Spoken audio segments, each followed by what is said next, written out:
Okay, go ahead. Alex Smith gets a concussion, reports his symptoms, sits out, and then loses his job. What kind of message does that send to the rest of the league and to the public about injuries, treating seriously? It's about safety. You really do. Competitiveness is not going to be the number one driver. It's going to be safety. And that when someone gets injured, there's a medical decision, and they have to be made by the medical professionals. The football decision is made later when the player is healthy, and that's where you might. But are you concerned that a player might hide a similar injury? Yeah, and I don't expect them to. Pardon? Are you concerned, though, that a player might learn from that situation to hide an injury instead of coming forward? Well, that's always been a challenge for us, making sure that players self-report. But it's just not, it's not that simple. You got to have the teammate next to him if he's not right. We have ATC spotters for watching players that can spot when somebody's had an impact that may lead to a concussion so they can be evaluated.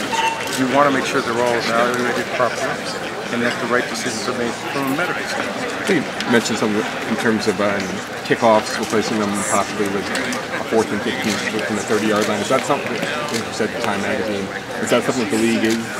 Do you like that as a possibility, and will the competition committee consider that? Well, the competition committee is going to consider it. It was something that Greg Schiano came up with when he was coach at Rutgers, and I had asked him about it at a dinner. Actually, we were having. Had he had any ideas about the kickoff? And it was something that he had given a great deal of thought to, and I thought it was an interesting idea. The committee will look at it. Do you like the idea? I think it's very interesting. I think it's worth considering. What is there more that you and the league can do to help the Raiders work out something to where they're able to remain in Oakland? I know that we talked to you a couple years ago. Have they closed that gap? Have you seen any progress in that regard? Keeping the team? Yes. Yeah, I think the first thing is we now have a new collective bargaining unit since we spoke. And I think that collective bargaining unit in and of itself will be helpful because it does a great job of making sure the economics are balanced amongst all 32 teams and of course the players. And we also have gotten a new stadium funding mechanism in there that can the league can provide up to $200 million of funding to a new stadium project. I think those are very significant changes and should be helpful. And we're seeing it. We're seeing it for 49ers. We're seeing Minnesota. Atlanta's making a lot of progress. I think that kind of, and I go back and tell you, also a 10-year labor agreement. When you have that kind of a certainty for 10 years, it should be very helpful in getting these projects. There's a lot of speculation that the Raiders possibly moving to Los Angeles. What is the Los Angeles situation? Basically, where we've been, unfortunately, we're still looking to make sure we have a stadium solution. It all comes down to a stadium solution. If we can find the right kind of stadium solution, we'll work on a team. Why is the stadium most important to keeping it? Why is the stadium most important to keeping the team here? Because it's our stage. It's part of where we present our game. It's the biggest part, and it's also really important to the fan experience.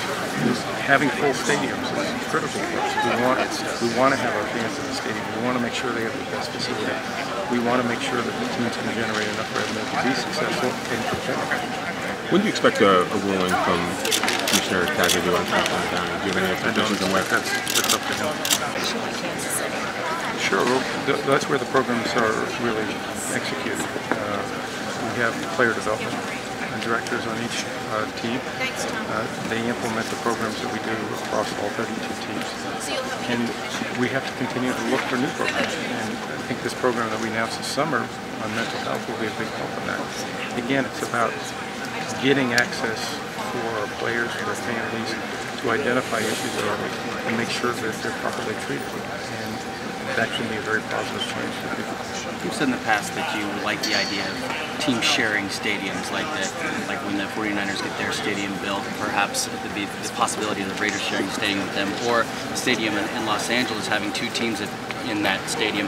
If it came down to that, whether the Raiders either stay here or share a stadium with one of those teams, what do you think your priority would be? Well, the priority is what the community and the team work out. I think it's a great benefit that there's a stadium just across the bay that is going to be a state-of-the-art facility. That's true. So that's an option if this community and the Raiders choose us. But that's a decision they have. We, the league, are prepared to help fund facilities, and we'll continue to do what we can to make sure our teams stay in their current community. Roger, once a stadium, assuming a stadium is in place in Los Angeles, would you anticipate the league being actively involved in determining which team might move there, or would that be between the developers of the stadium and the individual teams? Ultimately, that's a league decision. It takes 24 of the 32 teams to vote on any relocation. You mentioned the $200 million. Is it possible you would double dip though in the same area for two stadiums, or is that something you see might happen or could happen? What do you mean? As far as the Niners Stadium and also another one up here for the Raiders, or would we double dip in what sense? In terms of making two contributions against different stadiums, having two new stadiums in the same area, that would be. Yes, we could do it. I mean, that's not something that's prohibited in the policy. We wouldn't look at that as double dipping. We would look at that as getting stadiums built in the community, and that's what we want to continue to do. That. Last question, guys. Sean, you don't think we're making up this? I mean, there's a lot going on besides trying to keep sports teams. Do you think there's the lack of political will, or what do you think it is? Well, you all are closer to it than I am. You know, I think people want to make sure the Raiders are here. They want to make sure they do the right things. But as you say, there are a lot of priorities in communities nowadays, and those have to be balanced by the leadership, both the public sector and the private sector. And these are complicated issues, and they have to be done intelligently so that they address community needs, but they also work as a team long term. Okay. Thank you so much. You bet.